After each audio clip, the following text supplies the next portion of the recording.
جادو ایک ایسا عمل ہے جس کا انکار ممکن نہیں۔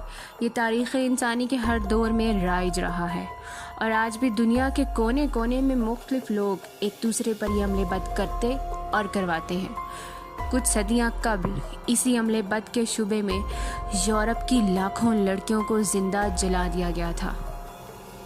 اس واقعے کو دنیا وچ ٹرائل کے نام سے یاد کرتی ہے، لیکن اگر آپ یہ سوچتے ہیں کہ ان زندہ جلائے جانے والی لڑکیوں میں تمام ہی معصوم اور بے قصور تھیں تو آپ غلط ہیں، کیونکہ آج اس ویڈیو میں ہم ان چند چڑیلوں کی بات کریں گے جو حقیقت میں اپنا وجود رکھتی تھیں۔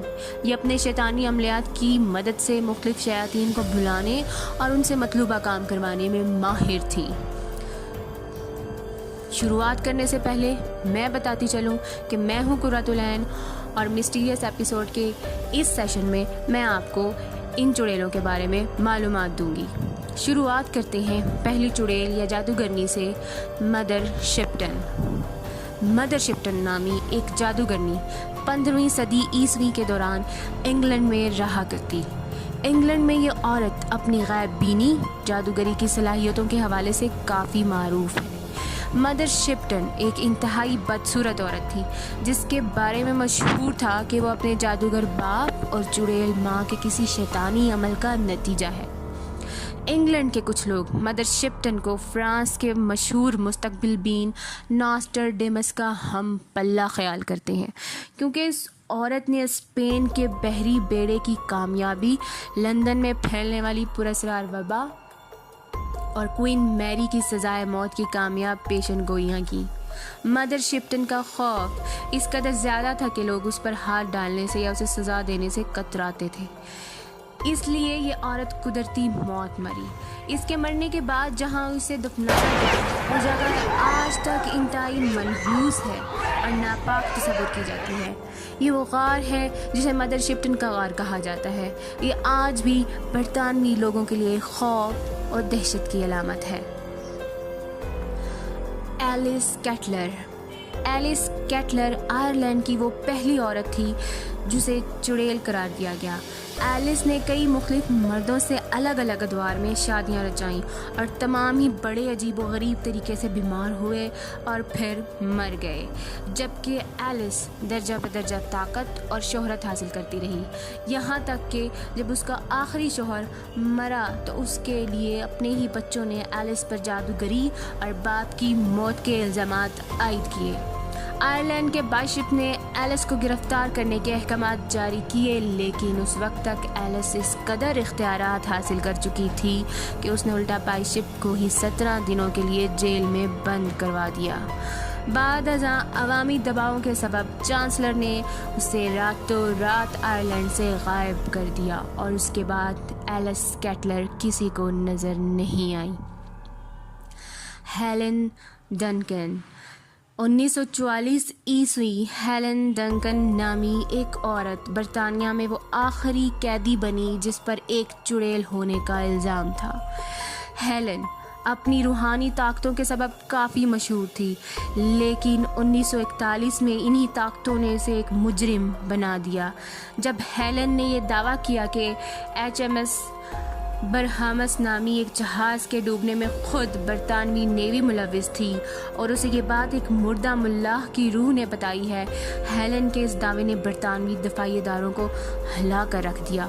اسے ہنگامی طور پر گرفتار کیا گیا اور کالا جادو کرنے کی پاداش میں 10 مہینوں کی سزا دی گئی، لیکن چند افسران کے مطابق برطانوی فوج ہیلن کی خفیہ صلاحیتوں سے بہت زیادہ متاثر تھی، اس لیے ہیلن کافی عرصہ منظر عام سے غائب رہی، یہاں تک کہ ایک روز 1956 عیسوی میں ایک پراسرار مکان سے اس کی لاش برآمد ہوئی۔ ہیلن کی موت کسی انتہائی خطرناک جادو کی رسم ادا کرتے ہوئے واقع ہوئی جو آج تک ایک معمہ ہے۔ 17ویں صدی عیسوی سویڈن میں ایک انتہائی طاقتور جادوگرنی گزری ہے جس کا نام میلن میٹسڈور تھا۔ اس بیوہ عورت پر جادوگری، شیاطین سے تعلقات اور بچے چرانے کا الزام تھا جو خود اس کی اپنی بیٹیوں نے میلن میٹسڈور پر عائد کیا، کیونکہ اس عورت نے اپنی ہی بیٹیوں کے بچوں یعنی اپنے نواشوں کو بھی نہ بخشا تھا۔ یعنی اپنے نواسوں کو بھی نہ بخشا تھا۔ میلن نے انہیں اغوا کر کے شیطان پر نظر کر دیا۔ میلن میٹس ڈور کو اپنا جرم قبول نہ کرنے پر زندہ جلا دیا گیا تھا۔ حیرت انگیز طور پر میلن میٹس ڈور نامی اس عورت نے زندہ جلنے کے دوران کوئی ایک آواز منہ سے نہ نکالی۔ میری کیتھرین نامی ایک عورت 19ویں صدی کے دوران ایک انتہائی بدنام زمانہ جادوگرنی گزری ہے۔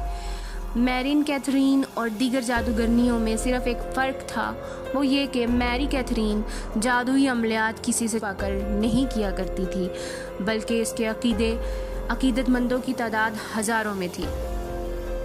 میری کیتھرین کے فالوورز کا دعویٰ تھا کہ وہ اپنی جادوئی صلاحیتوں کے سبب اپنا جسم تبدیل کرنے کی صلاحیت رکھتی ہے، اسی لیے آج تک میری کیتھرین کے ماننے والے اسے زندہ سمجھتے ہیں اور اس کی قبر پر جا کر مختلف نشانات کی مدد سے اس سے رابطہ کرنے کی کوشش کرتے ہیں۔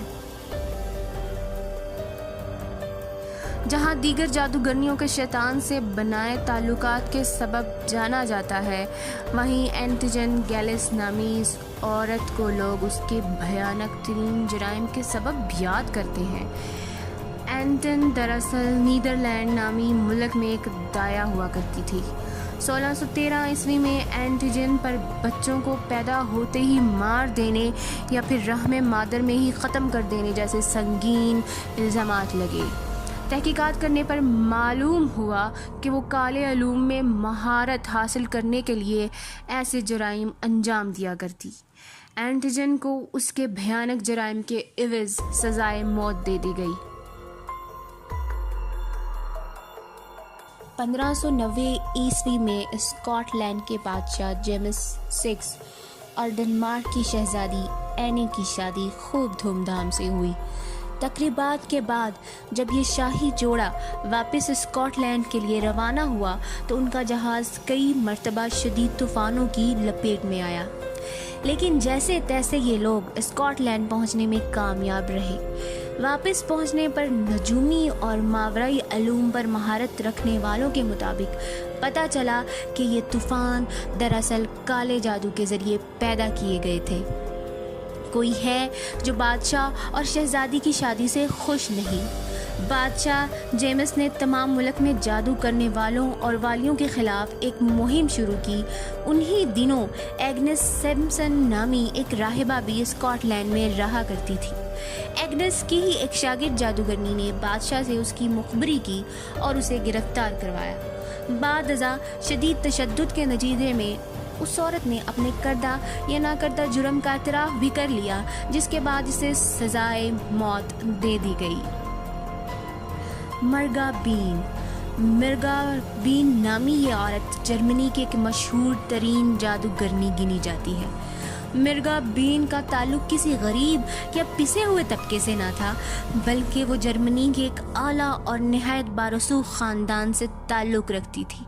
مرگا بین پر اپنے پچھلے 2 شوہروں سمیت کئی بچوں کے قتل کا الزام تھا۔ اس کے علاوہ یہ عورت رنگے ہاتھوں جادوئی رسومات ادا کرتے پکڑی گئی، جس پر اسے کئی جادوگرنیوں سمیت زندہ جلا دیا گیا۔ دی سلیم وچز۔ امریکی ریاست میساچیوسٹس کا شہر سلیم آج بھی اپنے وچ ٹرائل کے سبب ساری دنیا میں مشہور ہے۔ 1692 عیسوی میں اس شہر کی عورتوں کو ایک پراسرار بیماری کا سامنا ہوا۔ یہ ایک عجیب و غریب اور دردناک قسم کا فنگس تھا جو پھیلتا ہی چلا جاتا۔ اس بیماری کے زیر اثر عورتیں انتہائی عجیب و غریب حرکات کرتیں۔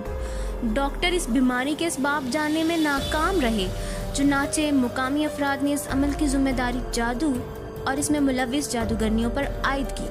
دلچسپ بات یہ ہے کہ کچھ عورتوں اور مردوں نے اپنے اس سے عمل کی ذمہ داری قبول بھی کر لی۔